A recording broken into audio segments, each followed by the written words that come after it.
Week 13 of the fantasy basketball season, and here's a few forwards I look to sell and trade this week. So, time of recording this video, none of these players have been placed on the safety or protocol list. The first guy, Bogdan Bogdanovic of the Utah Jazz. So, Bogdanovic, it's been a pretty good season here for him. 18.2 points a game, 4.2 rebounds, 1.6 assists, 2.6 threes a game, and 48% from the field. But the last couple weeks here, his numbers have gone up: 21.3 points a game, 6.7 rebounds, 1.7 assists, 2.4 threes a game, and 49% from the field here for Bogdanovic. So right now, we know he's a three-point specialist. We know he goes on a lot of hot streaks during the season, but then there's times where he don't show up and put numbers. So right now, while he's one of those hot streaks here, is Bogdanovic, I would go out there and field some offers for him, and maybe you could get something of decency since his value is pretty much a peak value. The last few games for him: January 5th at Denver, 36 points, 13 rebounds, 4 assists, a steal, a 3. January 8th at the Pacers, 21.6 rebounds and assists, 3 threes, 43% from the field. And January 10th at the Detroit Pistons, 12 points, 4 rebounds, 2 assists, 55% from the field. So right here, Bogdanovic, he's a good player, good role player as well, obviously, for this Jazz team. But right here, he's just a guy that's pretty much 1 and 2 category type of player. He's going to be a decent scorer, good three-point shooter. He'll have occasionally a good few games rebound, and then his field goal is pretty decent. But besides that, he's not going to give you much and not really put you over the top. So if you could get good value for him and sell him high a little bit this week, this would be the time to do it, in my opinion. What I look to sell this week's Julius Randle of the New York Knicks. So Julius Randle, it just hasn't been there for him this season here. Last year, a monster breakout year with the New York Knicks, and now he got his money, and the fans have turned on him as well. His numbers are down from last season.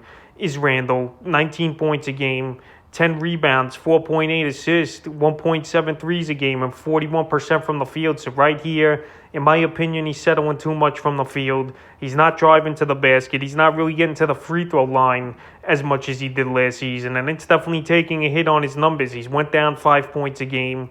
His field goal has gone down 4% as well. And he's just settling for too many shots, and it's just not there. And teams are more prepared of Randle, because last season he did take a lot of teams by storm in the league. But this year, he's been a mediocre ball player. The last few weeks here, the numbers have been abysmal in terms of everything else except his rebounding. 14.2 points a game, 12.2 rebounds, 3.7 assists, a 35% from the field. So right here, I just don't see Randle turning it around. And at this point, if I could trade him for anything of decency, I would. I know he's had a couple decent games in here in the last few weeks, but he's just a guy, in my opinion, that's going to be inconsistent and not really put up the huge numbers like he did last season, because this Knicks team, they're just a team that has no structure, in my opinion, especially at the point guard position, where they could have a guy who could control the game and put these plays in the right spot. And Randle, in my opinion, is pressing too much, and that's been a problem. The last few games for him: January 6th versus Boston, 22 points, 8 rebounds, 2 assists, 2 steals, 2 threes, 40% from the field. January 8th at the Celtics, 13 points, 12 boards, 6 assists, a steal, a 3, 31% from the field.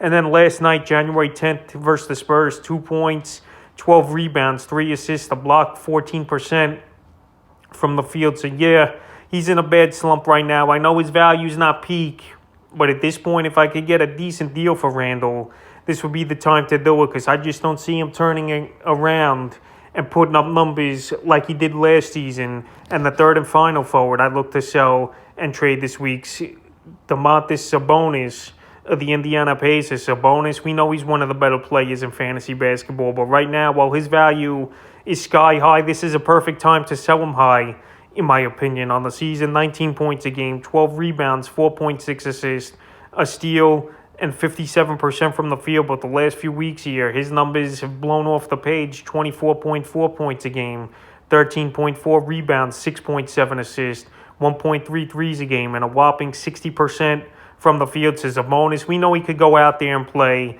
but right now, if you put him on your trading block in your league, I'm sure you're going to get some big offers, especially off the last 4 or 5 games that he's put up. January 5th versus Brooklyn, 32 points, 12 rebounds, 10 assists, the 3, 71% from the field. So he's got 2 triple-doubles in his last 3 ball games. January 8th versus Utah, 42 points, 6 rebounds, 3 assists, a steal, a block, 3 threes, 81% from the field. And then January 10th, he shot poorly from the field, only 25%, but another triple-double for Sabonis. 11 points, a whopping 23 rebounds, 10 assists, and a steal. So right here, he's putting up numbers. And over the last couple weeks here, he's ranked number 10 in fantasy basketball. So right now, he's playing out of his mind. He's putting up huge numbers. And if you dangle him on your trade block, I think you could get a great offer, a great 1-for-1 deal, or a good 2 guys for him in a deal. So right now, while he's at peak value, he's definitely a forward. I'd look to sell and trade high, but I'm not falling short of taking anything just to trade him. So that's a few forwards I look to sell this week here for week 13 of the fantasy basketball season.